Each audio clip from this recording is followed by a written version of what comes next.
Hey guys, what up? So, just checking in, letting you guys know that we're still alive, of course. And, yeah, hanging in there. I know it's been really slow, but we do have some updates for Street Fighter V for you guys. And, of course, me and me are going to talk about NCR as well, which was an awesome, awesome tournament. So, Yes. as usual, I guess it's tradition, Mir, that we first begin to discuss, what's going on with Street Fighter V. When can we expect an update, and have we have any more Yes. hints or data mining going on? Nothing really, but we have gotten a bunch of tweets actually from Ono.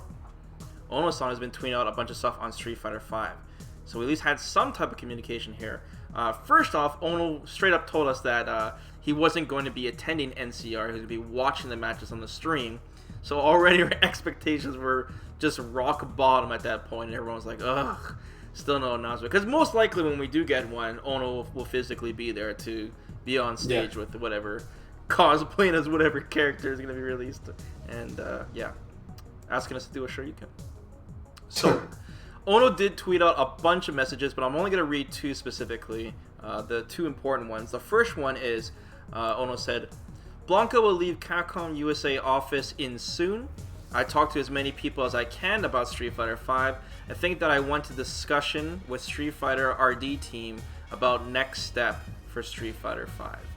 So, what do you think about this message, Mir? Well, it's interesting that he mentions RD because I assume he means research and development. Mm-hmm. But then I would argue that's the marketing team that's got more issues right now on their hands. So like it's more about like I think we mentioned in the other video too, and I think at this point we know that an update is coming eventually. Yes. We just want to know when it's coming, what it is, like just more communication, more information, right? So I don't know. I don't know what he'd be discussing with. Well, he says the he's at RD the... unless he's telling them to hurry up. Well, I hope that's not the thing. case. That would be really bad if that was the case, right? But I don't think it's that. I think like he's at the Capcom US office because, in case you guys don't know, Street Fighter V is actually owned by Capcom US, not Japan. It's just being developed in Japan. So I mean, the fact that he's there at the Capcom US office kind of tells me that they're thinking about what they want to do with Street Fighter V for the last couple years, the last part of its shelf life, basically. Like they're getting ready. Next gen is coming very soon, right? And, you know, Street Fighter V is going to last for at least probably another 2 years, at least till 2020. And I think they're just trying to figure out what do we want to do for the last part now. You know, they probably already have figured out what they want to do for Season 4. And they're trying to think, hey, Season 5, our last, like, 2 seasons, what do we want? Is it going to be characters? What kind of last mechanics do we want to bring in? What do they want on the community side? It seems like they're trying to discuss that and figure that out. And how to keep the game alive a little bit longer. You know, because we're getting there. We're really getting there. So that's very interesting. I'm sure Ono's going to take that information and go back to Japan and, you know, relay it with them on what they want to do. And then the next quote he said, this is the last one he said, and he said, and one more, I understood that Street Fighter community want new characters on Street Fighter V. I'll tell Street Fighter RD team about it when I get back to Japan's studio. What do you think that means? That's a really weird one. Well, actually, a really important part of that I should add is that he puts a smiley face at the end. That's very important. I'm serious. It's important. Because... I mean, it could mean oh my God. a couple of things. Okay. One thing is that there's no more characters planned, and he's telling the RD That's what I thought. Maybe we want more characters. That's what I thought. And my string was like, the smiley face. Vesper. They kept on saying the smiley face. Then the other thing is that he's telling the RD team to release them earlier. Okay. Assuming that there are more characters. Assuming there are more characters, yes. And then the third option is that it doesn't mean anything. So I'm not sure. Yes, I'm not sure what's. No, I don't think it's trolling, but it could be miscommunication. Maybe he's not trying to say what he said, you know, like, because we know that his, how can I put it? His linguistic skills are interesting. I mean, it's obvious that people want more characters in the game. I think that's obvious. I think the roster in Street Fighter V is fine. Like, they've really hit a lot of the fan favorite characters already. right? I think what most people want at this point definitely is mechanics, netcode, stuff like that, right? More modes. Yeah. To play around with than characters right now. Like characters is like super high priority. Like if a new character comes out, we'll be hyped for about 2 months, and then we'll be waiting for the next character basically to tie us over. Yeah. So I think Ono's kind of aware of this. Like it's kind of obvious to say, hey, we're gonna let you guys know that we want new characters. Obviously, people want new characters all the time, right? Until the game expires. But so I don't know. I think Ono's just letting us know, like, hey, look, we know, and we're already working on a bunch of characters. If we go by the information that Matthew Edwards has given us a little hint saying that he can't wait for this update to come out. You know, it's gonna be great. Like, I think that there's definitely something in the works, and it's just really big, and they're buying our time. And I'm also really happy that Ono is at least trying to communicate with us with his broken English, but at least he's trying, right? Yeah, I remember that Capcom told him basically told him to shut up because he was leaking too much stuff. They literally, why are you giving good customer service? Oh no, shut up. That's basically what they said. Yeah, I could see it. Because like once again, it doesn't matter if something is delayed or needs more tuning, as long as we know and they let us know. Yeah, that's really all that matters. Guys, the next update's really huge, but it's gonna take longer than expected. Hang in there. Boom. By the way, here's the stage. Field of Fate, is it? I forgot what it's called. But yeah. Field of Weeds. Yeah. So some people were speculating that they're working on a new expansion for Street Fighter V altogether. Very unlikely, considering that Type Arcade was just released in Japanese arcades. So, I mean, it doesn't really make sense that they would release the arcade version now and then be working on the expansion right after, you know. So that doesn't make sense. A big patch is more likely. And that's more probable for sure. Another thing too, guys, and we're gonna have to point this out now. I know a lot of you guys don't want to hear this, but I had to point it out on my stream too. Is that at this point, now that it's April, and we still haven't got an update yet, it seems like the most likely time now that we'll actually get an update is probably going to be at EVO. We'll probably have to wait all the way till EVO in August, the beginning of August. I think that's when Capcom's going to roll out the update at this point. There are so many times where I'm like, it's got to be here, it's got to be there, it's got to be there. After tournament after tournament after tournament, I really do think that EVO is going to be the time where Capcom releases a big, giant patch. It makes sense because EVO would be also a likely time they'll release the next balance patch as well. And if they're going to release a new mechanic or something like a second V-skill or a second super, it makes sense to tie it all into a knot and even have some characters ready to go too and be like, hey, it releases tomorrow or today, just like they did last year with Sagat G, which was a great announcement, by the way. So I think you guys should manage your expectations. EVO is most likely point. Some people would argue that, hey, maybe they're waiting for an update to release the same day as Mortal Kombat or something like that. It doesn't really make sense because people who are deciding to play are gonna pick up Mortal Kombat have already probably picked it up by now. You know, release an update the same day. I mean, as Mortal Kombat releases, it makes sense.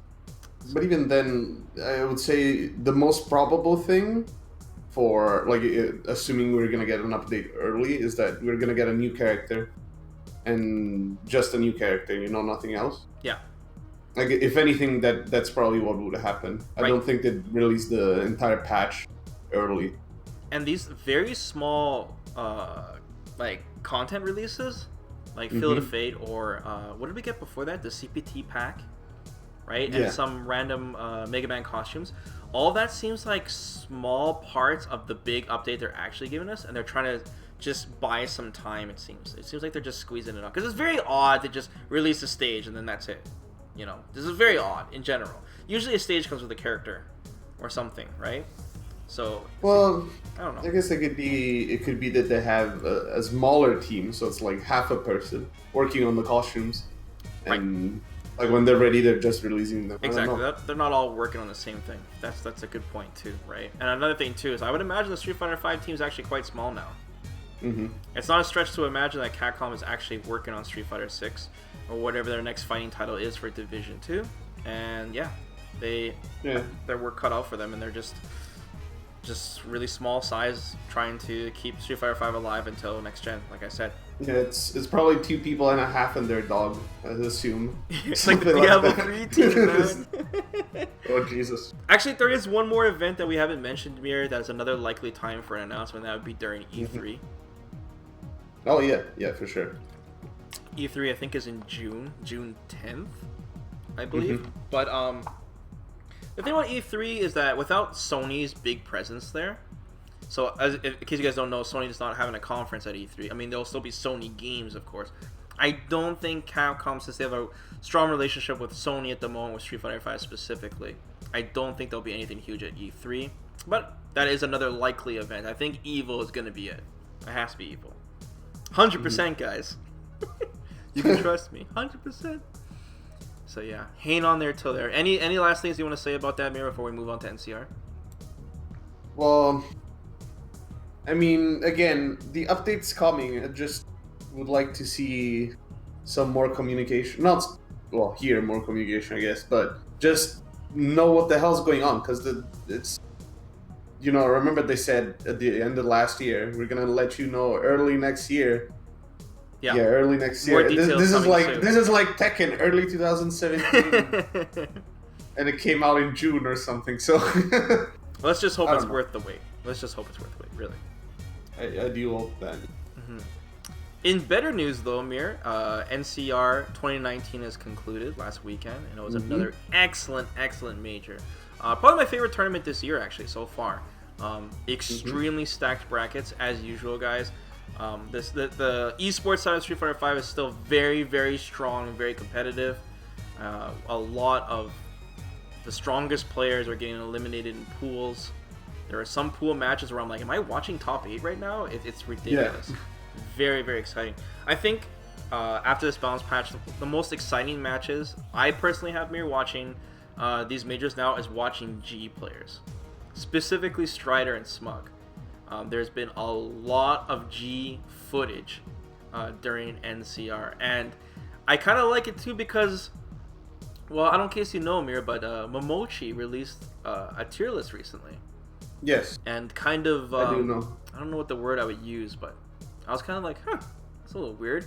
But surprised, yeah. But he put, this is not Momochi specifically, but the Japanese in general feel like G isn't really that strong. Like lower mid kind of character, and I love seeing Strider or Smug using G and just kind of put some of these Japanese players in their place, and show how strong, how crazy this character is. And of course, you and me, Mir, when we made our wacky tier list, we had some serious issues figuring out where to put G ourselves. Yeah. So but to be fair, the character is much more explored now. Yep. And you can see all the crazy stuff that you can do. Yeah. And there's always more that you can add to that. Like he's got so many setups and crazy conversions, damage all over the place, corner carry. The command grab is of course like super scary. He's got a real 50-50 in the sense that it's half of your health.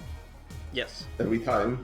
So like regardless of option, he's so scary in a tournament setting when it's like 2 out of 3 or 3 out of 5. It's just so easy to lose to G.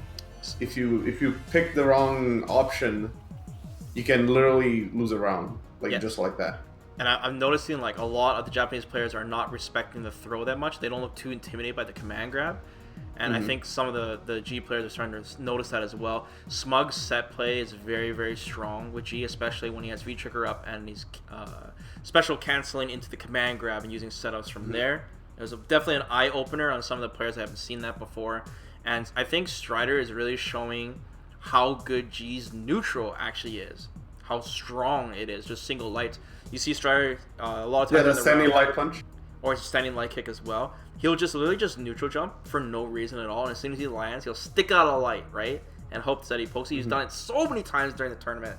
And it's really great, right? And most of the time, the G players are not even going for presidentiality, Mir. They're just getting into the corner as fast as possible. Yeah, because in the corner, then it's very, how can I put it?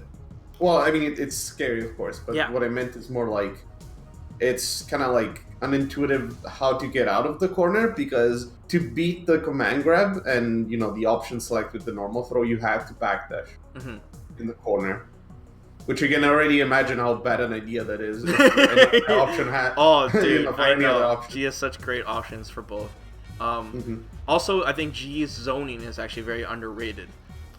His projectile, especially at level 3, has insane pushback on both hit or block. On hit, you're just like fly to the other side. It's actually pretty scary. Yeah. And he's another character you just almost like a normal Akuma Fireball. Yes, and his anti-air is quite strong as well. Poor Itabashi, man, falling victim to Strider twice in 2 majors in a row. Itabashi used Zangief first, got whiff punished to death. Then he tried Abigail this time, and he got zoned to death. So, interesting. Strider also took out Xiao Hai. Xiao Hai missed a very critical confirm at the end. And then coincidentally, Itazan is the only Japanese player that doesn't think that G is weak. I wonder what it is. Well, that's good. Smug also took out some big players. Smug took out Haitani, Oil King, and Bonchan with G. So, I think they're, especially the Japanese players, are going to start to study G now and take another look at him probably and understand the matchup a little bit better. But I think G is definitely one of my favorite characters to watch this season so far, along with what's his name, the Strider character. Zeku. Oh, Zeku. Jeez. Sorry, I just totally lost my mind for a second there.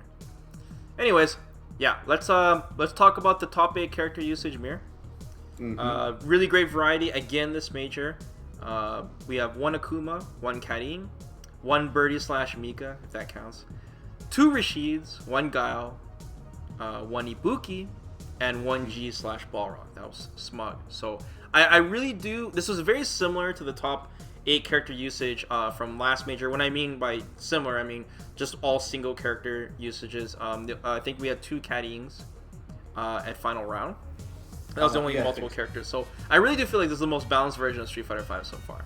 I feel like we got great character variety. I mean, we have some returning characters that we see all the time, like Akuma, but we're seeing less Monots, we're seeing less Camis, and we're seeing some characters we don't usually see squeezed in there, like G, Balrog, maybe Birdie again, Karin. So pretty cool. All right, what's up?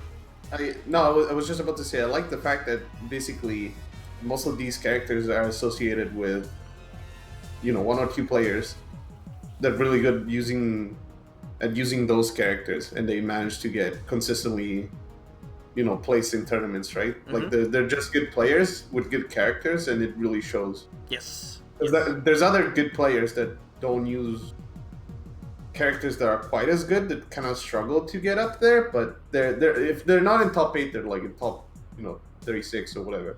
Like there's great consistency by the good players in Street Fighter 5, I think. Okay, let's talk about a little bit of top 8, Mir. Let's start with Daigo. Okay, for sure. Yes. So Daigo is obviously sticking with his guns with Guile. Yes. He's not dropping him for Ryu or with Zeku, which we saw Daigo experiment with at the beginning of the season. And at first, I was kind of disappointed by this for sure, because I really wanted to see him at least try Ryu in 1 major. But after seeing his Guile in this tournament, very, very entertaining to watch. I think Daigo literally lost his marbles. I think he was trying to lose on purpose, Mir, just so he can go back to sleep, because he always looks tired all the time. I think he's lost his marbles when he lost the CPT final versus Kazunogo in Street Fighter 4 and never came back from that. It went down a dark path. I don't know. He is literally using the crouch walking, Mirror, and I don't see why he's doing it besides trolling the opponent. There was one time he dizzied and he It's called psychological warfare, okay? Mental warfare? Yeah, psychological warfare. I don't know. He's establishing dominance. I don't know. Daigo just does some weird shit. I mean, one cool thing about his Guile is that he literally uses every single tool Guile has. I swear, every match he uses every single normal, command normal, target combo, everything. Every type of anti-air, every tool possible. And now that we have less Guiles appearing in tournaments, he really stands out. He really does. And I think he is exciting to watch. So I take back what I said about being disappointed that he didn't pick up Ryu. I don't mind that. He also does that thing where he gets EX flash kicks blocked and dies. That's a great tool to use. He was pretty consistent this time though on the EX flash kicks though. I think he was landing more than usual. Yeah, it's just that the number of EX flash kicks that he does is so high that eventually something's gonna get blocked. Yes. And then when it happens, it's Street Fighter 5, so you like just explode on the spot. He definitely likes to gamble. So what's up with Daigo's aggression with Guile lately too? He knows he's a charge character, right? Yes, but I feel like since Guile's zoning got weaker. Because of 40 frame boom and all that jazz, like the NTRs being slower, he's more rewarded for trying to mix it up, because if you get too predictable with the zoning, you can realistically get jumped in by a lot more characters now, just because your recovery is so bad, right? Yeah. Oh, well, I mean, it's not bad, but it's worse. Yeah. Right. And so like switching it up to an aggressive style like Daigo's doing, it just allows him to basically be unpredictable and more effective. And people haven't adjusted to it yet, it seems, because it was quite successful until, I mean, he still lost in top 8 at one point. But, yeah. No, I think you're right. Yeah, like it definitely was working in his favor for the most part. Yeah. Okay, let's talk about a little bit of Smug. Well, we already talked about Smug for a bit about his G. He does use Balrog as well, but his G's looking really good. I mean, you saw he was coming close last major, but now he's getting even closer, right? Now he's hitting top 8, and you can tell that, like, I really do think he should stick it out and keep going with G and Balrog. I think those are two great characters. I mean, matchup-wise, I wouldn't say great, but great for us as spectators to watch. Yeah. I mean, they're great tournament characters, for sure. Both have extremely explosive damage, G especially. They're kind of like snowball-y characters. Again, G especially, but in a setting where it's like 2 out of 3, 3 out of 5, right? It just works so well, as we mentioned before. And Smug's got, like you said, it's got great set play. I think he's got great neutral too. Like he understands how to move and how to whiff punish correctly with those characters, which is so important because it sets up their offense so nicely, right? Get them knocked down and then get everything started. So yeah, for sure. Like I would love to see Smug continue sticking with these characters and see what he can do. I think Smug should take a look at Strider's playstyle a little bit. I'm a little biased myself because I like the neutral play, but I think if Smug kind of combined both Strider's style of neutral, but also added on his excellent set play, I think he would go way further with G. Personally. Yeah, I could see it. For sure. Okay, let's talk about the two kings right here, man. Let's start with Punk. Punk, we talked about last major, Mir, about was he getting carried by the caddying buffs? But definitely not. Punk is definitely back. He is dominating everybody. They took it to the last round, didn't they? And he reset it on Tokido. Punk is definitely looking like one of the strongest players this season, easily. And we could have another flashback to Evo again. Punk and Tokido, seriously, both players are so strong right now. They make everything look easy, right? They're just absolute. They're standing up amongst the crowd on everyone. At first, I said Momochi is very dominating this season, but now it's definitely Punk and Tokido for sure. And I really like watching Punk play a lot. So I'm trying to learn caddying myself right now, actually. So that's fun. Yeah. For sure. Like, Punk's got great neutral, and the character supplements it really well, complements it really well, I should say. And, like, those buffs, we discussed it in the last video, I think. Those buffs helped for sure, but he just got back in his groove, I guess. Yeah. That's it. Yeah. I think it's also mostly too, like, Punk's going to deal with less annoying matchups as well. Against characters that are really, I wouldn't say random, but explosive. Yeah. Well, G is just behind the corner. Yeah, just behind the corner. Okay, finally, let's talk about Tokido. He's the best. Anything you want to add to that? Well, now he doesn't even need that thing anymore. What's it called? The measuring tape, because he's got the eye drops. So his vision's like 69 out of 20 or whatever. It's like, sees so well. Can hit confirm that crouching medium. Yeah. There's no tomorrow. But yeah, no. Other than that, I mean, yeah, he's doing great for sure. He's just a great player overall, playing a great character. Yeah. That he clearly understands better than anyone else. Yes. And yeah, just on top of his game. Yeah, I mean, there's a lot of top players that are kind of experimenting around with, like Momochi's experimenting with Zeku, right? Or Sako experimenting with Kage, which I forgot to talk about actually.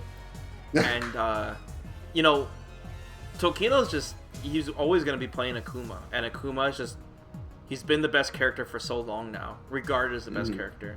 And even though he has been getting nerfs, the way he plays is still exactly the same. And his matchups are very, very good all the time. And like I said, it complements him so well.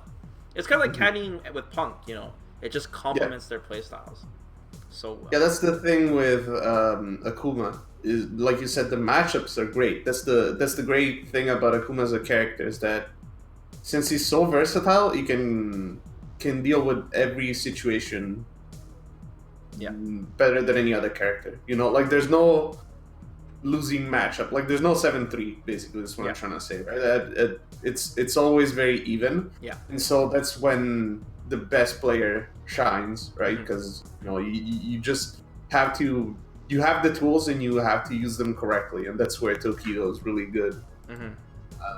Because he just knows how to use them, right? Like he's just a great player. Uses great character again. Yeah, just understands what it has to be done. Okay, guys, so that's pretty much it. That's all we want to talk about. I think the next big major is the mix-up in France, so I'm looking forward to that. I think that's on April 20th, last I checked. And yeah, I guess me and Mir will keep you guys keep in touch on any updates for Street Fighter V. Just hang in there, guys. Let us know your thoughts on NCR, and of course, waiting till EVO for the big update and what you guys expect. I mean, I ask you guys this question all the time, so I'm sure you guys will let us know. Do us a solid, guys. Please like the video and of course subscribe to the channel. It really helps out, especially during these dark times for Street Fighter V news and content. And yeah, hang in there, guys. Take care.